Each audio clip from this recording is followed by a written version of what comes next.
Il est 8h39, Patrick Cohen. Le fin mot de l'info. Bonjour Raphaël Antoven. Bonjour Patrick, bonjour à tous. Vous revenez ce matin sur l'affaire TMB, comme on dit, l'affaire Thierry Marchal-Beck, ancien dirigeant du mouvement des jeunesses socialistes, accusé par 8 femmes de harcèlement et d'agression sexuelle entre 2010 et 2014. Oui Patrick, l'affaire Tariq Ramadan est un cas de tartufferie somme toute assez classique. Un professeur qui, si tout cela est avéré, professe la pudeur tout en violant ses disciples.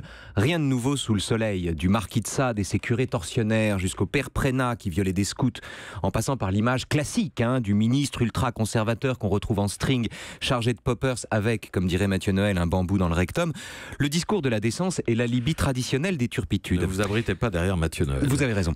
Bref, le discours de la décence, c'est l'alibi des turpitudes. C'est même à ça qu'il sert. Quand un homme s'autorise à vous donner des conseils de vertu, j'ai changé de trottoir. Le type est probablement un gros dégueulasse. Et malgré les tragédies, il est toujours amusant de débusquer le prédateur sous le prédicateur. Mais avec Thierry Marchal-Beck, si les faits sont avérés, là encore, on a affaire à une autre espèce de tartuffe. Non plus le donneur de leçons qui écrase de son autorité les jeunes femmes qui l'agressent ensuite ou qui le bloquent sur Facebook, mais l'ami du genre humain qui défend la liberté, pénalise la prostitution, lutte contre la pub sexiste et l'injuste répartition des tâches ménagères, tout en obligeant les militantes à lui faire des fellations.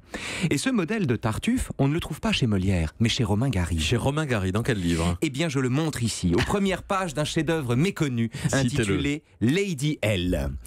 La jeune Annette Boudin, c'est les toutes premières pages, donc c'est son nom, Annette Boudin, habite un tout petit appartement de la rue du Gir avec sa mère blanchisseuse qui, de l'aube à la nuit, fait des lessives dans la cour pour gagner de quoi manger, tandis que son père, un ivrogne qui sent l'ail et l'absinthe, pérore à longueur de journée sur la fraternité, rédige des pamphlets anonymes appelant à la révolte contre l'ordre établi, déplore l'ordre intellectuel et moral de l'humanité et fustige le mariage comme un exemple d'accaparement capitaliste, ce qui n'empêche pas l'homme de claquer allègrement les 3 sous que sa femme s'est tué à gagner en se cassant le dos 14 heures par jour sur son baquet.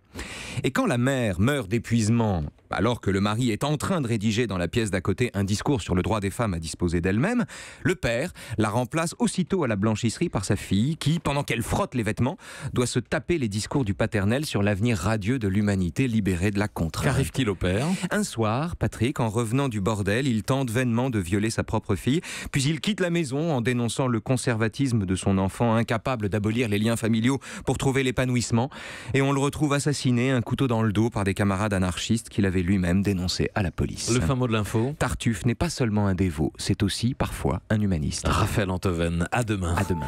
Europe 1.